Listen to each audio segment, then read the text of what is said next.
नमस्कार। मैं रामशंकर पुजारी संधान के इस हिंदी विषयक कार्यक्रम में आप सभी का फिर से स्वागत करता हूं। पिछले गुरुवार को हमने भक्ति काल की जो धारा शुरू की उसमें निर्गुण भक्ति के संदर्भ में कबीर दास को हमने देखा, उनकी कविताओं की विशेषताएं। इस बार भक्ति काल की ही धारा को आगे बढ़ाते हुए भक्ति की जो दूसरी मुख्य धारा है सगुण भक्ति, और उस सगुण भक्ति में भी जो विशेषताएं हैं उनके संदर्भ में तुलसीदास के ऊपर आज हम एक और एपिसोड लेकर आपके सामने उपस्थित हुए हैं। मेरे साथ तुलसीदास पर विशेष रूप से चर्चा करने के लिए आज डॉक्टर श्री राम त्रिपाठी जी हैं। वो तुलसीदास पर विशेष रूप से आपसे बात करेंगे और त्रिपाठी जी से हम चर्चा को आगे बढ़ाएं उसके पहले थोड़ी सी बात मैं भूमिका के रूप में आइए आपको बता देते हैं। आज हमारा जो तुलसीदास पर का एपिसोड है वो किन किन मुद्दों को लेकर आगे चलने वाला है। सबसे पहले कि भक्ति काल की बात करें कि आचार्य रामचंद्र शुक्ल जो हिंदी साहित्य के इतिहास के एक आधार स्तंभ माने जाते हैं, उन्होंने भक्ति काल को मुख्य रूप से दो धाराओं में विभाजित किया था, निर्गुण भक्ति और सगुण भक्ति। निर्गुण भक्ति की भी दो धाराएं उन्होंने की, ज्ञान मार्गी और प्रेम मार्गी। ज्ञान मार्गी में कबीरदास और प्रेम मार्गी में मलिक मोहम्मद जायसी। भक्ति की दूसरी जो धारा है वह है सगुण भक्ति की धारा, और सगुण भक्ति धारा में भी राम भक्ति और कृष्ण भक्ति। राम भक्ति के प्रमुख कवि या प्रतिनिधि कवि कहें तो तुलसीदास, जिनका सारा काव्य जो है राममय है, और उन्हीं तुलसीदास के ऊपर आज का हमारा ये एपिसोड केंद्रित है। तुलसीदास के विषय में डॉक्टर त्रिपाठी जी से मैं विस्तार से जानकारी दिलाऊं आपको। इसके पहले आइए मैं आपको संक्षेप में तुलसीदास का संक्षिप्त परिचय मैं आपको दे देता हूं। जैसा कि आप देख रहे हैं कि राम भक्ति और तुलसीदास। नमस्कार। गोस्वामी तुलसीदास, ये तुलसीदास जी का आप चित्र देख रहे हैं। और तुलसीदास जिस युग में पैदा हुए वह युग कैसा था, इस विषय में हम दूसरे विद्वानों से जाने इससे अच्छा स्वयं तुलसीदास उस समय में कैसा अनुभव करते थे, कैसे समाज और कैसी राजनीतिक स्थितियों का अनुभव करते थे, और उस इन स्थितियों के बीच में उन्होंने अपनी बातें रखीं। उन स्थितियों के बारे में स्वयं तुलसीदास क्या सोचते थे उनकी रचनाओं में, आइए वो हम देखते हैं। कि तुलसीदास ने अपने युग के विषय में लिखा है कि किसान को खेती करने के साधन नहीं मिलते थे, भिखारी को भीख नहीं मिलती थी, न तो वणिक को व्यापार ही मिलता था और न ही नौकर को नौकरी मिलती थी। जीविका विहीन लोग चिंता में डूबे हुए थे, एक दूसरे से कहते थे कहाँ जाएं, क्या करें। इस समय दरिद्रता रूपी रावण ने संसार को दबा रखा था। खेती ना किसान को, भिखारी को न भीख बली, वणिक को न बीज बनिज, न चाकर को चाकरी। जीविका विहीन लोग सीध मांद जहाँ तहाँ, कहाँ एक अनसों कहाँ जाई का करी। परिणाम स्वरूप चारों ओर कुकर्म बढ़ रहे थे, व्यक्तिगत सामाजिक और धार्मिक सदाचार नष्ट हो रहे थे। सभी पेट की आग से पीड़ित थे। अपना पेट भरने के लिए कारीगर, व्यापारी, भाट, नट आदि अपने अपने कर्तव्य दिखला रहे थे। पेट भरने के लिए बेटी बेटी को भी बेच देते थे। किन सभी किसान कुल बनिक भिखारी भाट, और चाकर चपल नट चोर चार चेट की। अब पेट को पढ़त गुण गढ़त चढ़त गिरी, अटत गहन वन अहन अखेट की। ऊंचे नीचे कर्म धर्म अधर्म करी, और पेट ही को पचत बेचत बेटा बेट की। तुलसी बुझाई एक राम घन श्याम ही ते, आगी बड़वाग्नि की बड़ी है आग पेट की। कीरति भनति भूलती भली सोई, सूर्य सर सम सब कह हित होई।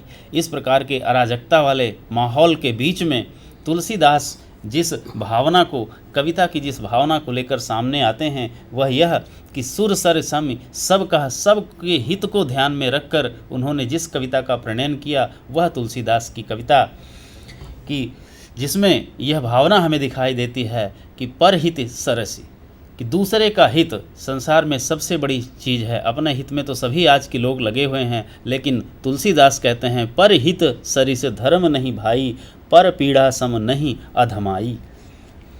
सब नर करहि परस्पर प्रीति, अचलहि स्वधर्म निरत श्रुत नीति। सारे लोग प्रेम में, आज जो चीज़ समाज में सबसे ज़्यादा गायब हो गई है उस पर बल देते हैं 14वीं शताब्दी में तुलसीदास। और सिया राम मैं सब जग जानी, करहूँ प्रणाम जोरी जुग पानी। तुलसीदास के जन्म के विषय में देखें, तुलसीदास 1554 विषय कालिंदी के तीर, श्रावण शुक्ला सप्तमी तुलसी धरें शरीर। तुलसीदास जी की मृत्यु के विषय में भी एक दोहा जो है ये प्रचलित है कि संबत 1680 गंग के तीर, श्रावण श्यामा तीज सनी तुलसी तजे शरीर। तुलसीदास जी के पिता आत्माराम दुबे, माता हुलसी। इस विषय में रहीमदास का भी एक दोहा जो है उदाहरण के रूप में लिया जाता है कि सुरतीय नरतीय नागतीय सब चाहती अस होए, गोद लिए तुलसी फिरें तुलसी सो सुत होए।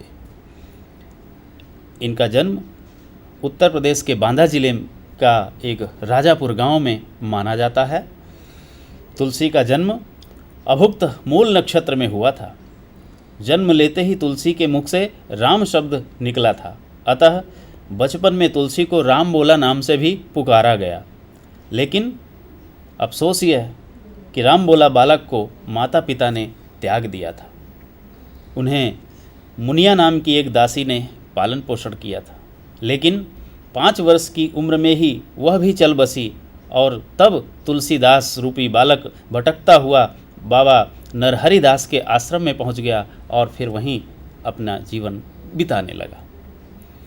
तुलसीदास ने अपनी प्रसिद्ध रचना कवितावली में एक जगह लिखा है कि मात पिता जग जाई तजो, विधहू न लिखी कछु भाल भलाई, अनीच निरादर भाजन कादर, कुकर टूकन लाग ललाई। राम बोला नाम हो गुलाम राम साही को। बच्चा पैदा होता है तो माँ बाप को खुशी होती है, लेकिन तुलसी पैदा हुए तो उनके माँ बाप को परिताप हुआ। तुलसी का बचपन अनाथ था। बचपन से ही वे दरवाजे दरवाजे दीन भाव से ललाते बिललाते घूमते रहे। जायो कुल मंगन बधावनो बजायो सुनी, भयो परताप पाप जननी जनक को, और बारे तें ललात बिललात द्वार द्वार दीन, जानत हों चारि फल चार ही चनक को। बाबा नरहरिदास ने तुलसीदास को शिक्षा दीक्षा दी, बचपन से ही राम कथा सुनाई, अतः नरहरिदास को तुलसीदास जी का गुरु माना जाता है। मैं पुनि निज गुरु सन सुनी, कथा सो सूकर खेत, समझो नहीं तसी बालपन, तब अति उठा अचेत। तदपि कही गरु 12 12, और समुझ परी कछु मति अनुसारा। गुरु के मुख से राम कथा का श्रवण किया और अपनी मति के अनुसार आगे चलकर अपनी रचनाओं में हम तुलसीदास जी की राम भक्ति को देखते हैं। जैसे जैसे राम भक्ति के क्षेत्र में तुलसीदास जी की लोकप्रियता बढ़ती गई, वैसे वैसे उनका विरोध भी हुआ। जब लोग उनकी जाति पाति की चर्चा करके उनका उपहास उड़ाते, तब तुलसीदास सबको यही कहकर जवाब देते थे कि धूत कहो अवधूत कहो, रजपूत कहो जुलाहा कहो कोऊ, और काहू की बेटी सो बेटा न ब्याहव, काहू की जाति बिगारी न सोऊ। तुलसी सरनाम गुलाम है राम को, और जाको रुचय सो कह कछु ओऊ, और मांगी की खैबो मसीत को सोईबो, लैबो को एक न दैबे को दो। किसी से एक न लेना, न किसी को एक देना, न किसी की बेटी से बेटा ब्याहने की बात सोचना। आखिर लेकिन बाद में हम देखते हैं कि तुलसीदास जी का भी विवाह हुआ दीनबंधु पाठक की पुत्री रत्नावली से, और बचपन से जो व्यक्ति प्रेम के अभाव में बचपन बीता और बाद में रत्नावली का प्रेम मिला, तो प्रेम मिला साथ में फटकार भी मिली। हम सभी जानते हैं इस घटना को। उसके विषय में यह जो दोहा प्रचलित है रत्नावली का कि लाज न आवत आपको दौरे आयहु साथ, धिक धिक ऐसे प्रेम को कहा कहूँ मैं नाथ। अस्थि चर्ममय देह यह तापर ऐसी प्रीत, और तिसु आधो रघुवीर पद, होत न तौ भव भीत। पत्नी की यह फटकार तुलसीदास को बहुत ही ठेस पहुंचाई। एक चीज़ जो हम आज त्रिपाठी जी से जानने का प्रयास करेंगे कि तुलसीदास को हम भक्त के रूप में देखते हैं, लेकिन उनके बीच में, उनके अंदर एक स्वाभिमानी रूप जो तुलसीदास जी का है, एक अहंकारवादी जो रूप जो है, अभी तक मैं समझता हूँ कि कहीं पर भी मैंने इस रूप को पढ़ा नहीं है और न ही मेरे सामने इस रूप की बात आई। लेकिन त्रिपाठी जी से हम जानेंगे कि क्या तुलसीदास के अंदर ऐसी कोई अहंकार वाली बात रही है, कोई स्वाभिमान वाली बात रही है कि जहाँ उनको ये कहना पड़ा है कि चित्रकूट के घाट पर भई संतन की भीड़, और तुलसीदास चंदन घिसें तिलक देत रघुबीर। इस दोहे का क्या गूढ़ अर्थ है, क्या जो हम अर्थ जानते हैं वही है, इस विषय में भी हम त्रिपाठी जी से आगे बात करेंगे। आइए अब तुलसीदास जी की कुछ जो रचनाएं प्रसिद्ध हैं उन रचनाओं पर एक नज़र डाल लेते हैं। तुलसीदास की रचनाओं में सबसे जो प्रसिद्ध है वह है श्री रामचरितमानस। रामचरितमानस संवत 1631 में लिखी गई। नवमी भौम मार मधुमासा, अवधपुरी यह चरित प्रकाशा। और हम यह भी देखते हैं कि रामचरितमानस 7 कांडों में विभक्त है। रामचरितमानस ही नहीं बल्कि तुलसीदास की अधिकांश रचनाएं वो भले अलग अलग छंदों में लिखी हों, अलग अलग भाषाओं में लिखी हों, लेकिन इन 7 कांडों के स्वरूप में ही वे सारी रचनाएं विभक्त हैं। और दूसरी रामचरितमानस के बाद दूसरी जो सबसे प्रसिद्ध रचना है तुलसीदास की वह है विनय पत्रिका। कवितावली, दोहावली, गीतावली, जानकी मंगल, पार्वती मंगल, रामलला नहछु, रामाज्ञा प्रश्न, और इसके अलावा 3 रचनाएं और जो प्रामाणिक रूप से स्वीकार की जाती हैं वह है श्री कृष्ण गीतावली, बरवय रामायण और वैराग्य संदीपनी। तो तुलसीदास निर्गुण भक्ति, तुलसीदास, उनकी रचनाएं और उनकी रचनाओं का जो मूल तत्व है वह इन्हीं सारे मुद्दों के बीच में। आइए त्रिपाठी जी से हम कुछ जानने का प्रयास करते हैं। त्रिपाठी जी, आपका स्वागत है इस प्रोग्राम में, और मैं आपसे अनुरोध करूंगा कि तुलसीदास के इस मुद्दे में आप कुछ हमारे दर्शकों को बताएं। त्रिपाठी जी। तुलसीदास जैसा कि हम जानते हैं 14वीं सदी में पैदा हुए थे। उनका कर्मकाल 14वीं सदी है। हम पढ़ते लिखते इसलिए हैं कि अपने वर्तमान और भविष्य को और सुधार सकें और सुखी हो सकें और सामाजिक बन सकें, और इसीलिए या इसकी ज़रूरत के लिए हमें अतीत यानी भूतकाल में जाना पड़ता है। और भूतकाल के हमारे बुजुर्ग लोग, विद्वान लोग अपने समय की समस्याओं को किस तरीके से जूझे, दूर किए, उस तरीके को हम सीखने की कोशिश करते हैं और वर्तमान में उसे लागू करते हुए, उसमें कुछ सुधार करते हुए अपने समय की समस्याओं से निजात पाने की कोशिश करते हैं। इसी क्रम में मध्यकालीन काव्य, और जैसा कि पुजारी जी ने बताया, तुलसी हमारे पाठ्यक्रम में है। यानी तुलसी के पास या तुलसी को हम इसलिए पढ़ते हैं, हमें इसलिए पढ़ना है कि वे अपने समय की समस्याओं से कैसे जूझे। तुलसीदास भी एक जीवंत व्यक्ति थे, तो उनमें खामियां भी थीं, खूबियां भी थीं।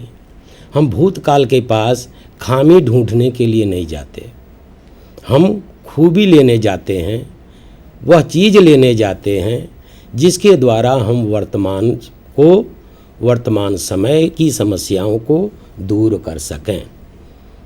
मैं इसी बात को जोर देते हुए तुलसी में उन्हीं तत्वों को ढूंढने की कोशिश कर रहा हूँ इसी प्रक्रिया में, लेकिन यह मानते हुए कि तुलसीदास भी एक जीवित इंसान थे। फर्क इतना है, वे सामान्य न होकर विशेष थे, और विशेष थे इसलिए आज हम उनके पास जाते हैं कुछ सीखने के लिए।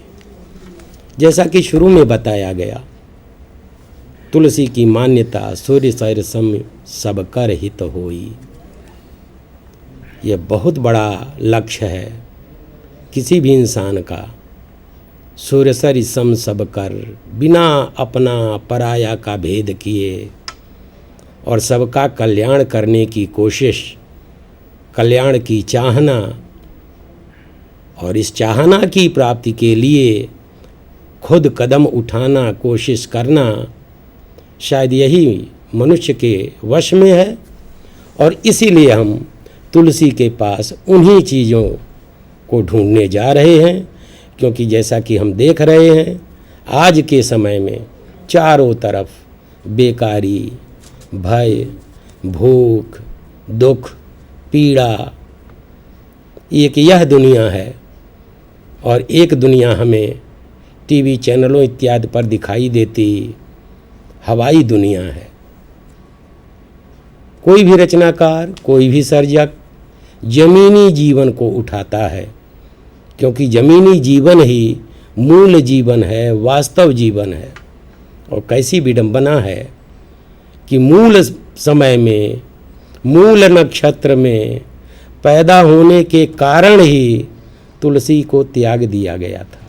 उन्हीं के माँ बाप ने, भाषा की विडंबना कहें या हमारे समय की विडंबना कहें, क्योंकि तुलसी के पिता के बारे में कहा जाता है कि वे बहुत बड़े ज्योतिषी थे।